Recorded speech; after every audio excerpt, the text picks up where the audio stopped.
नमस्कार, मैं मधु मिश्रा स्वागत करती हूँ आपका अपने चैनल पे। मेरे इस चैनल के माध्यम से आप मेरे साथ बहुत कुछ सीख सकते हैं और मैं कोशिश करूँगी कि आपके अंदर चल रहे जितने भी सवाल हैं उनके जवाब दे सकूँ। तो इसी के साथ शुरू करते हैं आज का वीडियो। तो जैसे कि आप सब जानते हैं कि जो माता काली की जितनी भी तस्वीरें होती हैं उसमें से लगभग जितनी भी मूर्तियाँ होती हैं, जितनी भी प्रतिमाएँ होती हैं, उनमें से लगभग तस्वीरों में आपने देखा होगा कि माता रानी जो माँ कालिका हैं, उनके जो जीभ है, जो जिह्वा है वो बाहर की तरफ होती है और जो उनकी आँखें हैं वो काफ़ी रेड और गुस्से में दिखती हैं। तो आखिर ऐसा क्यों है? इसके पीछे क्या कोई कहानी है? क्या कोई ऐतिहासिक पॉइंट है? क्या कोई अध्यात्म जुड़ा है? तो सबसे पहले तो मैं बता दूँ आपको कि जो माता रानी का जो ये वाली तस्वीर होती है, जिसमें उनकी जिह्वा बाहर निकली होती है, उनके एक हाथ में अस्त्र-शस्त्र होते हैं और एक हाथ में खप्पर होता है। तो ये तस्वीरें उनका एक रुद्र और विकराल रूप होता है। इस तस्वीर में आप उनका एक रुद्र और विकराल रूप देख सकते हैं, लेकिन इसमें घबराने की ज़रूरत नहीं है। ये तस्वीर जो है, ये जो उनका रूप होता है, जो रुद्र और विकराल, ये उनके भक्तों के लिए नहीं है, ये उनके अच्छे लोगों के लिए नहीं है। ये तस्वीर है ये जो उनका स्वभाव है, जो ये उनका रूप है, ये राक्षसों के लिए, दैत्यों के लिए है। और अब आप यहाँ पे सोचेंगे राक्षस का मतलब है कि उनके दाँत निकले होंगे, उनके लंबे-लंबे बाल होंगे या उनका शरीर विशाल होगा।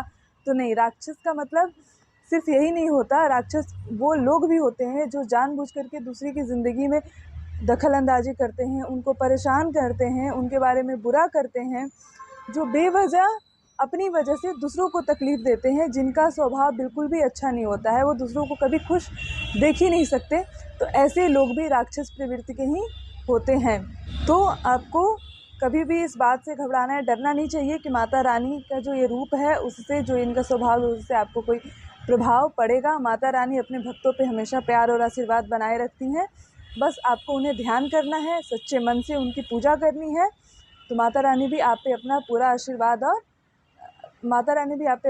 आशीर्वाद बनाए रखेंगी। इसी के साथ मैं अब बताऊंगी कि आखिर जो ये तस्वीरें हैं उसमें माता रानी का जो रूप है वो इतना रुद्र और विकराल क्यों होता है और उनकी जिह्वा बाहर क्यों होती है।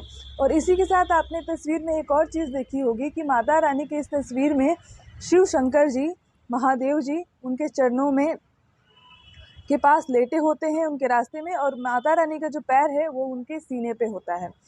तो इस दोनों बातों को कि ऐसा क्यों है जानेंगे एक छोटी सी स्टोरी में। एक छोटी सी कहानी है इसके पीछे, जिससे आप जान सकेंगे कि आखिर माता रानी की जो तस्वीरों में उनका जीवा क्यों निकला होता है और उनके एक पैर शंकर जी के सीने पर क्यों होता है। तो सबसे पहले तो मैं आपको बता दूं कि शास्त्रों में माता रानी को लेकर के, माँ कालका को लेकर के बहुत सी कथाएं बताई गई हैं, बहुत सी कथाएं लिखी गई हैं। उसी में से एक कथा है रक्तबीज नामक एक राक्षस का। रक्तबीज नामक जो एक राक्षस था, वो बहुत कठिन तपस्या करके उसने एक वरदान मांगी। उसको उसका वरदान उसे मिला और उस वरदान में ये था कि जब भी रक्तबीज के शरीर से खून का एक बूंद भी नीचे टपकेगा तो उस जगह पे उस जगह पे फिर एक राक्षस जो है वो पैदा हो जाएंगे। रक्तबीज ने अपने इस वरदान का फ़ायदा उठाना शुरू किया। उसने देवी देवताओं, साधुओं को, संतों को, सबको परेशान करना शुरू किया और धीरे धीरे जो उसका यह आतंक है वो बहुत बढ़ने लगा।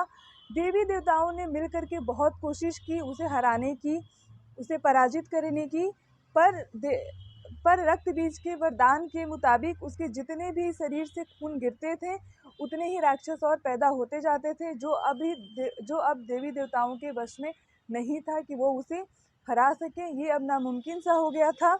जब देवी देवता पूरी कोशिश कर लेते हैं, वो थक जाते हैं, तो लास्ट में थकने हारने के बाद वो सीधे पहुंचते हैं माता काली के शरण में और उनसे वो गुहार लगाते हैं कि वो उनकी रक्षा करें उस रक्तबीज नामक राक्षस से।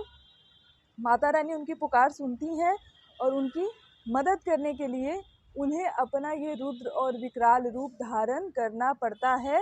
इस रूप में उनके एक हाथ में अस्त्र शस्त्र यानी कि कटार और दूसरे हाथ में एक खप्पड़ होता है और उनका जो ये पूरा जो रूप होता है वो बहुत भयानक होता है, वो बहुत गुस्से में होती हैं, अपनी आँखों को बहुत बड़े-बड़े, उनकी आँखें जो हैं वो काफ़ी बड़ी-बड़ी सी लगती हैं और काफ़ी गुस्से में होती हैं, उनके बाल खुले होते हैं।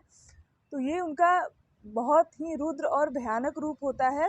वो रक्तबीज को मारने के लिए उन्होंने ये रूप धारण किया हुआ होता है और जब वो रक्तबीज को मारती हैं तो उसके शरीर से जो भी खून नीचे गिरता था, माता रानी उसे ज़मीन पे नहीं गिरने देती थी, अपने खप्पर से उसे रोक करके और उसे पी जाती थी। और इस तरीके से उन्होंने रक्तबीज नामक राक्षस का संहार किया, उसका विनाश किया, उसे मारा और देवी देवताओं को, साधु संतों को उससे छुटकारा दिलवाया। लेकिन इसी दौरान माता रानी का जो ये रूप है वो बहुत भयानक हो गया था, उनका जो गुस्सा था वो बहुत बढ़ चुका था, जिस वजह से वो अपने गुस्से पे कंट्रोल नहीं कर पा रही थी। देवी देवताओं ने लाख उन्हें मनाने की कोशिश की, सब उनके पास गए पर उन्होंने किसी की नहीं सुनी और उनका ये रूप जो था वो बढ़ता ही जा रहा था। उनका जो गुस्सा था वो काफ़ी भयानक होता जा रहा था, जो सृष्टि के लिए सही नहीं था। इसलिए सभी देवी देवता मिलकर के पहुँचते हैं श्री शंकर जी के पास। तब शिव शंकर जो है वो माता रानी के पास आते हैं, पर उन्हें पता होता है कि माता रानी का ये गुस्सा उनसे भी कंट्रोल नहीं हो सकता।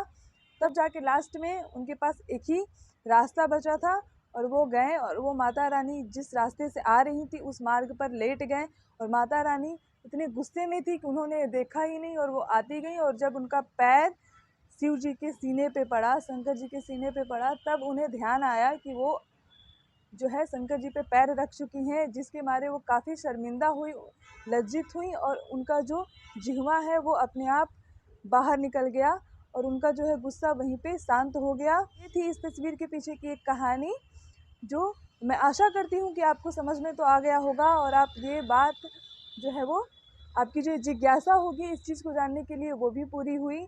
तो इस टॉपिक पे और भी वीडियो आपको इस चैनल पे देखने को मिल सकते हैं आगे, जिसके लिए सिर्फ आपको क्या करना है, लाइक शेयर सब्सक्राइब करना है ताकि मुझे मोटिवेशन मिले और मैं आपके लिए वीडियो बनाऊँ। और हाँ, एक बात हमेशा याद रखिए, अगर आप दूसरों को खुशी नहीं दे सकते तो आपको उन्हें दुख देने का भी कोई हक नहीं है। तो कभी भी अपनी वजह से दूसरों को तकलीफ़ ना दें, दूसरों की लाइफ में बेवजह दखल अंदाजी ना करें। सबकी अपनी अपनी एक निजी ज़िंदगी होती है, सब अपनी अपनी लाइफ में खुश होना चाहते हैं। अगर आप भी चाहते हैं कि आपकी ज़िंदगी में खुशी आए, आप भी खुश रहें, तो सबसे पहला जो काम है वो है कि आप दूसरों को खुश रखना सीखें। तभी आपको भी अपनी लाइफ में खुशी देखने को मिलेगी और आपको भी समझ में आएगा कि सच में खुशी होती क्या है। तो चलिए इसी के साथ मैं ख़त्म करती हूँ इस वीडियो को और मिलते हैं एक नेक्स्ट वीडियो में। तब तक के लिए बाय एंड मेरा नमस्कार।